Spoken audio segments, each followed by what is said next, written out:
അരുതാ, എനിക്ക് ഈ കോളനി അറിയാം. നിന്റെ അപ്പൻ വെട്ടുകാടനെ. അയാളെ കൊന്നത് രാഘവനും വേലായുധനും കൃഷ്ണനും വാസുവുമാണെന്നും അറിയാം. പക്ഷെ ആരും സാക്ഷി പറയുന്നില്ല, പറയേമില്ല. അതാ ഈ കോളനി. സത്യവും നീതിയും എന്നതിനേക്കാൾ അവര് വില കൽപ്പിക്കുന്നത് കാലാകാലത്ത് വരുന്ന ദാതാമാരെയാ. അഥവാ ഞാനെന്തെങ്കിലും മുൻകൈയെടുത്തെന്ന് വെക്ക, നിനക്കറിയാമല്ലോ, എനിക്കൊരു കുടുംബമുള്ളതാ. ആ വാസുവിന്റെ 2 കാലും പോയെന്നാ കേട്ടത്. ഇനി ഒന്നിനും കൊള്ളില്ല, ഇഴഞ്ഞു നടക്കാനേ ആവൂ. അല്ല, അവനത് അർഹിക്കുന്നു, ശരിയാ. പക്ഷേ കൊല്ലും കൊലയും നിന്റെ ജാതകത്തിൽ പറഞ്ഞിട്ടില്ല. വെട്ടുകാടൻ എന്നോട് പറഞ്ഞിട്ടുണ്ട്. ഇപ്പൊ ഈ ചെയ്തത് അച്ഛനോട് നിനക്കുള്ള സ്നേഹം കൊണ്ടാണെന്നും എനിക്കറിയാം. അതുകൊണ്ടാ അടി നടക്കുന്നുണ്ടെന്ന് ആളുമെന്ന് പറഞ്ഞിട്ടും ഞാൻ ഇടപെടാത്ത, കേസെടുക്കാത്ത. പക്ഷേ ഒരു കാര്യം ഞാൻ പറയാം,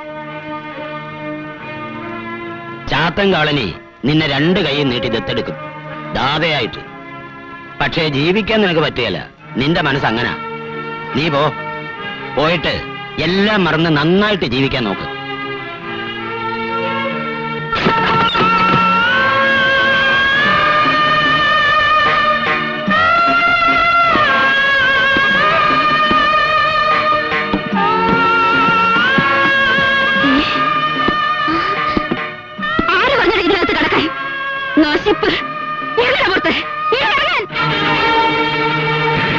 അപ്പൻ ചത്തു കഴിഞ്ഞപ്പോ കേറി വന്നിരിക്കുന്നു. എന്നാത്തിനാ? ഭാഗം പറ്റാനോ? അയാള് നിന്റെ പേരിൽ ഈ വീടും പറമ്പും എഴുതി വെച്ചെങ്കിലേ അതെന്റെ കയ്യിൽ എടുക്കാന്ന് നീ കരുതണ്ട. അമ്മേ, ഒന്ന് നിർത്തുന്നുണ്ടോ? വെറുതെ ചേട്ടന്റെ മനസ്സ് മടുപ്പിക്കാൻ. അയ്യടാ, ഇവൻ എപ്പോഴാണ് നിന്റെ ചേട്ടനായത്? മിണ്ടി പോര്, ആഴ്ച കാണാൻ പൊട്ടിക്കും. ഇപ്പൊ എന്നാത്തിനാ നിന്നെ ഇങ്ങോട്ട് കെട്ടിയെടുത്തത്? അവന്മാര് കുത്തിക്കൊല്ലുന്നതിന് മുൻപ് ഈ ശകുനത്തിന്റെ കാര്യം പറഞ്ഞോണ്ട് അങ്ങനെ പടിയിറങ്ങിയത്. അപ്പോഴും ഞാൻ കരുതി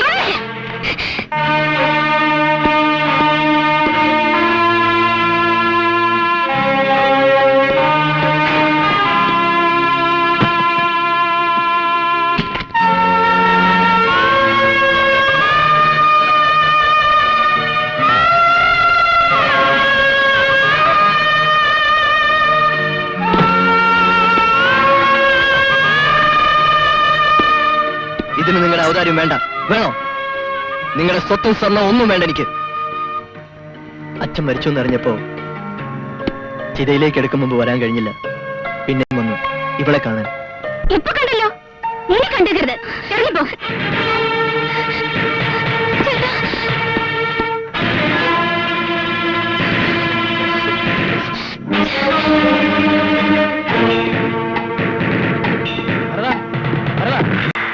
പറയുന്ന ഒന്ന് കേക്ക്. 2 ദിവസമെങ്കിൽ 2 ദിവസം ഇവിടെ നിന്നിട്ട് പോയാൽ മതി. അതാണ് ഞാനും പറയുന്നത്. ഇത്രയും നടന്ന സ്ഥിതിക്ക് കാര്യങ്ങളൊക്കെ ഒന്ന് അറിയണ്ടേ? ഇനി ആ ശാരദ കൊച്ചിനെങ്ങാനും അവന്മാര് കാര്യം പറഞ്ഞ മോൻ തലേ കയറരുത്. നിന്നെ പോലെ ഒരാൾ ഇവിടെ ഇല്ലെങ്കിൽ ആ വേലായുധനും രാഘവനും എല്ലാം ഈ ചാത്തൻ കോളനി എന്നുള്ളത് ചാത്തൻ കുളമാക്കും. ഇന്നലെ തൊട്ട് ചന്തയിൽ പിരിവും തുടങ്ങി അവന്മാര്. നീ എവിടെയും പോകണ്ട മോനെ. ഒന്നുമില്ലേ, അച്ഛനെ പോലൊരു മോനെ കാണാമല്ലോ.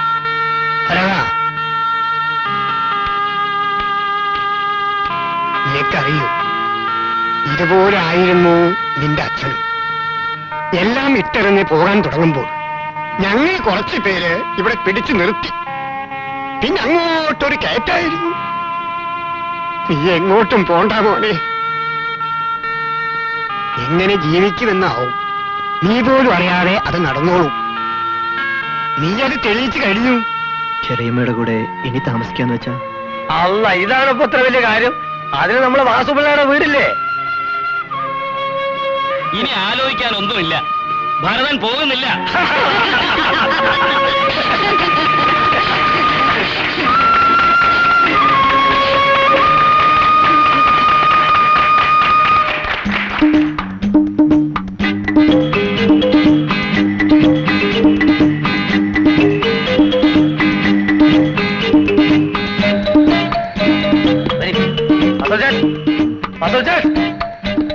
ഭരതൻ കുഞ്ഞ് വരുമെന്ന് പറഞ്ഞ് ഞാൻ കാത്തിരിക്കായിരുന്നു. മോളെ ആനന്ദം, ഇങ്ങോട്ട് കയറി ഇരുന്നാട്ടെ.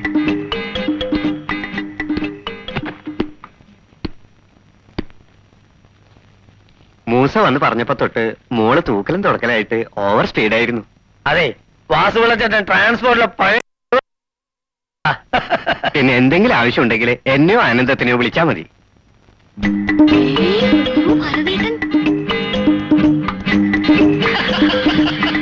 നേരെ നോക്ക്, പെണ്ണ് കാണുന്ന അല്ലെങ്കിൽ അയ്യോ, ഞങ്ങളുടെ ഭാഗ്യമാ ഭരതേട്ടൻ ഇവിടെ താമസിക്കാൻ വന്നത്. ആ, ഇപ്പം ഭാഗ്യം. അത് നീ ആയിട്ട് നിർഭാഗ്യാക്കരുത്. ആ, എന്നാ നമുക്ക് പോവാ. കുഞ്ഞാശം കുറച്ച് റെസ്റ്റ് എടുക്കട്ടെ. എന്നാ വരട്ടെ.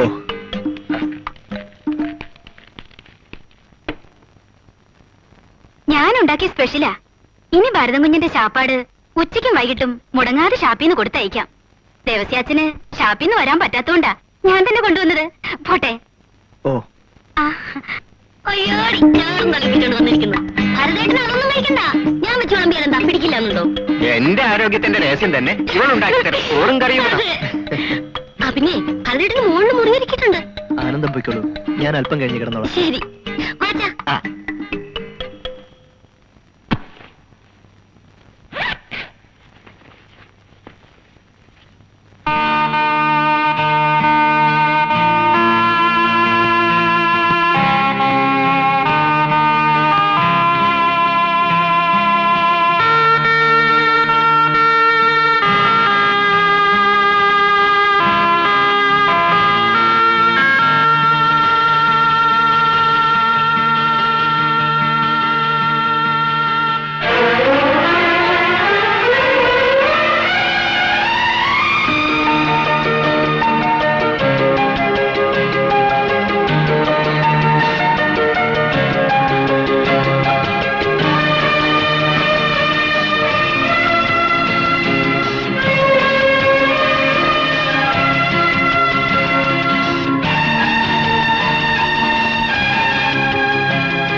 എന്തോ ഇടിയാണെന്റെ അല്ലോ.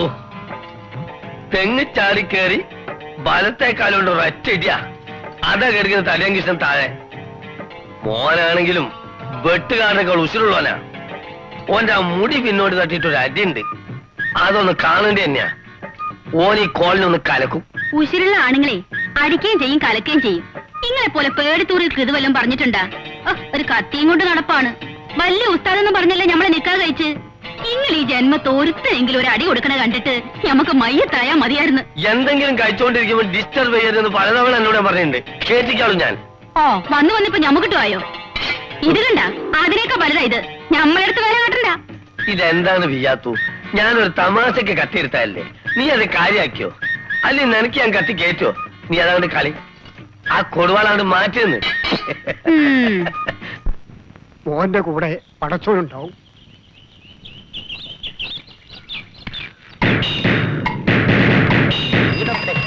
അയ്യോ, അരങ്ങുന്നു. ആ,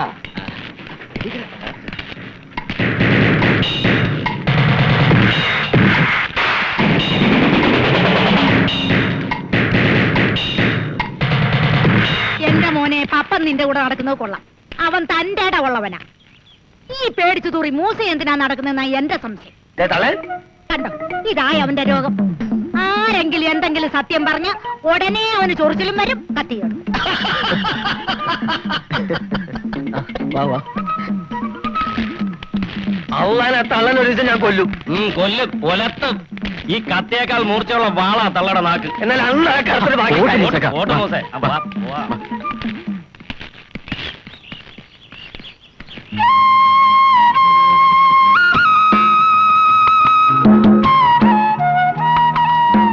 ഇപ്പൊ തെരുവ് ദാതയായല്ലേ അച്ഛന്റെ വഴിയെ പോകുന്ന മകൻ. ആഗ്രഹിച്ചിട്ടല്ല, അടിച്ചേൽപ്പിച്ചതാണ്. പിന്നെ ഒഴുക്കിനോട് ഒഴുകയാണ്. അല്ലാതെ അന്ന് വീട്ടിൽ വന്നപ്പോ എനിക്കൊന്നും ചെയ്യാൻ കഴിഞ്ഞില്ല. അന്ന് തന്നെ ചേട്ടനെ വന്ന് കാണണമെന്നുണ്ടായിരുന്നു. പിന്നെ അമ്മയെ അറിയാലോ. ചേട്ടനെ കാണാൻ ഇറങ്ങിയത് ഞാൻ ഇൻസ്റ്റിറ്റ്യൂട്ടിൽ പോണമെന്ന് കള്ളം പറഞ്ഞു. എന്റെ കല്യാണം ആരാ പയ്യൻ? ഈ തെണ്ടിയായിട്ട് എന്താണ് നിനക്ക് ഇത്ര പറയാനുള്ളത്? പഠിക്കാൻ പോണെന്ന് പറഞ്ഞ് വീട്ടിൽ ഇറങ്ങിയിട്ട് നിനക്ക് കിന്നാരം പറയണോ അല്ലേ? കൂടെ കഴിയുന്ന വൃത്തിയില്ലേ ആ ആരാടി? അവളോട് വർത്താനം പറഞ്ഞാൽ മതി. ആ നാക്കുള്ള മോഹൻ മിണ്ടണ്ട. കേട്ടടാ നേരപ്പാണി.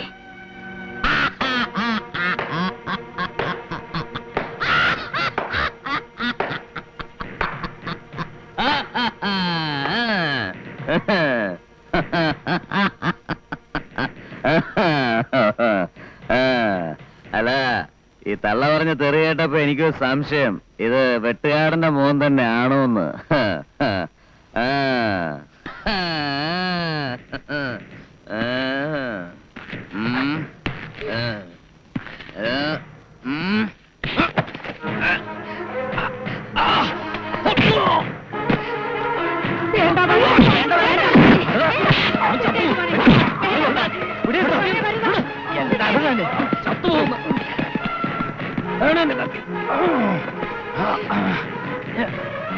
ഫിറ്റായി പോയി. അതാ വീണുപോയെ. നിങ്ങള് നോക്കിക്കോളല്ലേ, ആ നാളിയുടെ കൊടലിനെടുക്കും. പതുക്കെ പറ തോമ, അവൻ കേട്ടാ ഇനിയും വന്ന് ചവിട്ടും. നാട് ഭരിച്ച് കുറച്ച് കാശുണ്ടാക്കാനാ കോപ്പ് കെട്ടിയത്. ഇപ്പൊ മലർന്നു കിടന്ന് തുപ്പണത് പോലെയായി. എടാ, ഞാൻ 100 വട്ടം പറഞ്ഞില്ലേ എന്റെ കൈ ഒന്ന് നേരെയാവട്ടെന്ന്. കൈ നേരെയായി വരുമ്പോ ചിലപ്പോ അവനെ പിടിച്ചാൽ കിട്ടാത്ത നിലയിലാവും. എന്തെങ്കിലും ചെയ്യാനുണ്ടെങ്കിൽ ഇപ്പൊ ചെയ്യണം. അവൻ ഇപ്പൊ തളയ്ക്കാൻ നോക്കണ്ട രാഘവ. ഉരുക്കില്ലേ ഉരുക്ക്, അതാ അവൻ. പിന്നെ SI മേനോന്റെ സഹായം കൂടി ആയപ്പോ പറയാനുമില്ല. എടാ, ഈ വേലായുധന്റെ ബുദ്ധിയുടെ അത്രയും വേഗത ആ പയ്യന്റെ കൈക്കില്ല. ആ, ഇതുവരെ കേട്ടതാ, ഇനിയും കേൾപ്പിക്കണ്ട. എങ്കിലേ ഞാൻ 5ഓ 10ഓ എറിഞ്ഞ് രാമനാട്ടുകരയെന്ന് മസ്താനെ വരുത്തും. ആരാ? സാക്ഷാൽ മസ്താൻ. നീ എണ്ണിക്കോ കൃഷ്ണ, കൂടിയാൽ 2 ദിവസം, 2 ദിവസം മസ്താൻ വന്നിരിക്കും, ആ പയ്യനെ കണ്ടിരിക്കും.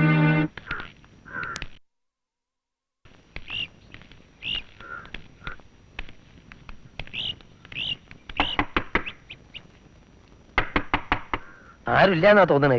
ഇവിടെ കാണേണ്ടതാണെന്നേ.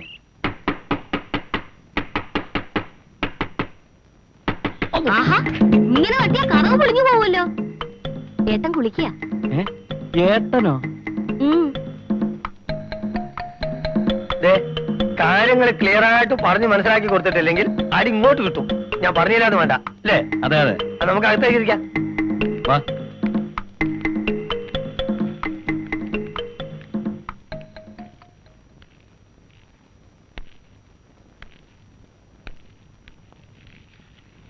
ഉം. 5000 ഉണ്ട്.